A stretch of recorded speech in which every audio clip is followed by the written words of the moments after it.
So it's Friday night, and you want to go hit the local bar for some drinks, but you don't want to go by yourself.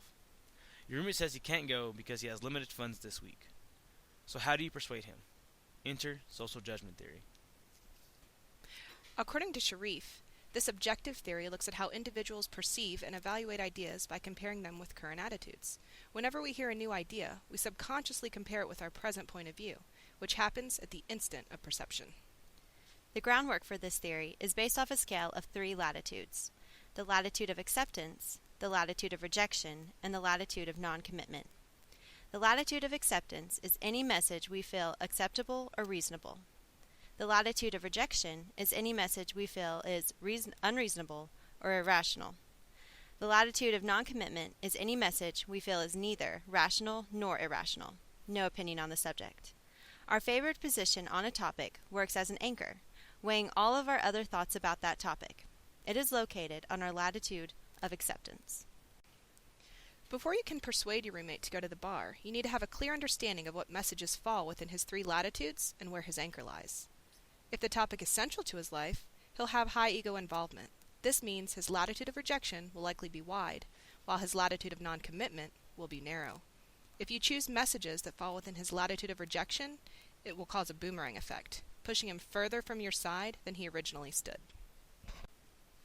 The best way to persuade him is to choose statements that would fall in his latitude of non-commitment or on the edge of his latitude of acceptance. For example, you could say, "I know you don't have a lot of cash, but the bar has dollar wells tonight." Or, "Well, how about if I buy tonight?" This way, you get to go out with your friend and he saves money. Not only can this theory be applied in everyday life, but we found countless examples in pop culture. Check out this brief clip from Wolf of Wall Street to see this theory in action. Sorry, I appreciate the call. I really talked to my wife. They don't know, right? They gotta think eyes of the fucking tooth fairy. The only real objection that they eyes. And why should they? Such a fucking sleazy salesman, right? What do you say? Me and Union Carbide at 7. Texas Instruments at 11. And Until at 16, took you out. Right now, Chester, pick me up on the spot right now. Come on. Honestly? I don't know. Calls me. You're a total stranger. I haven't know me. I don't know take a you. moment to Alton Kupferberg, Robbie, fine. Vice President of Stratton Oakmont. Top brokers of my friend. Being wrong, I Stanley. do want to say that.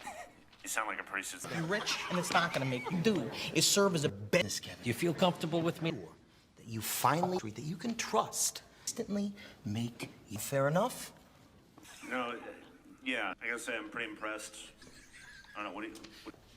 You give me one chip stock like Coda. Leave me, Kevin. You're gonna have more. Sound fair? Shit. My wife might divorce me, but yeah. How much you want to go for this time? $5,000. We try 8 to 10. 10. You want to do that? Kevin, let me lock in that trade right. Exact confirmation, Kevin. Stratton Oakmont. Thanks. That's fun. Hey, thanks, Jordan. Thanks.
In this clip from Wolf of Wall Street, the wolf is trying to get a customer to buy stock.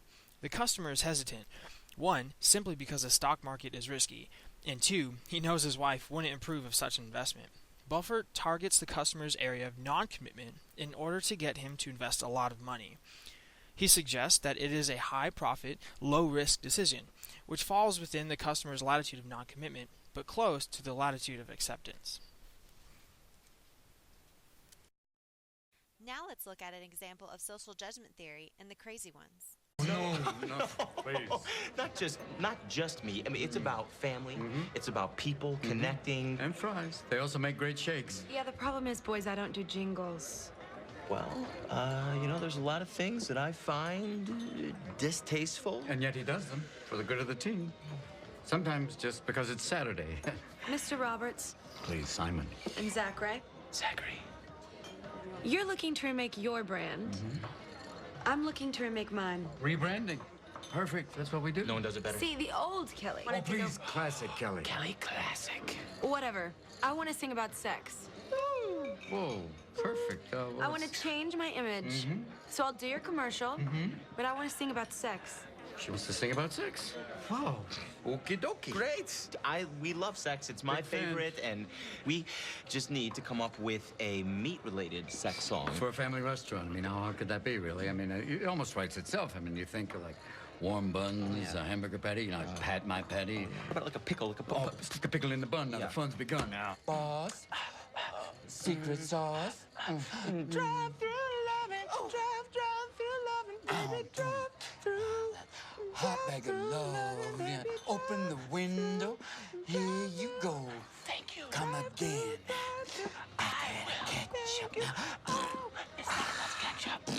That's not enough ketchup. Oh my gosh, are you planning on writing this whole song right now? No, we're just spitballing. I mean, the final version will be even more polished.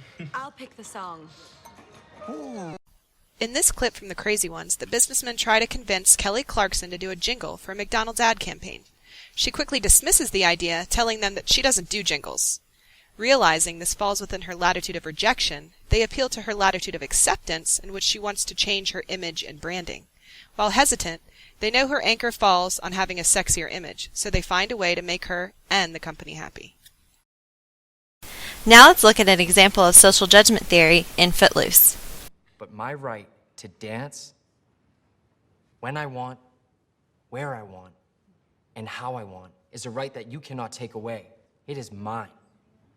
See, we don't have that much time left. All us teenagers, pretty soon, we're gonna be just like you. We're gonna have jobs and bills and families. And we're gonna have to worry about our own children. Because that is the job of a parent, to worry. I get that. But ours as teenagers is to live. To play our music way too loud and to act like idiots. And to make mistakes. Aren't we told in Psalm 149? Praise the Lord. Sing unto the Lord a new song, and let them praise his name in the dance. Now, if anybody else brought their Bible, like I did, will you please turn it to the book of Samuel, 6:14. David danced before the Lord with all his might, leaping and dancing before the Lord, celebrating his love of God and celebrating his love of life. With what? With dancing. That's all we're doing here.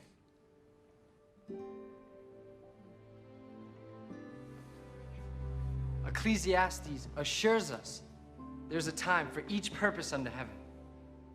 There's a time to weep. There's a time to mourn. And there is a time to dance.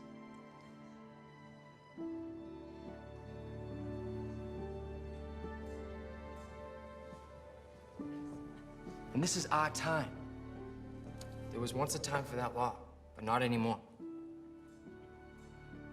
In this clip of Footloose, we see Ren try to convince the pastor of his congregation to let them dance. He knows the pastor has high ego involvement on this topic, as his son's death was related to a dance event.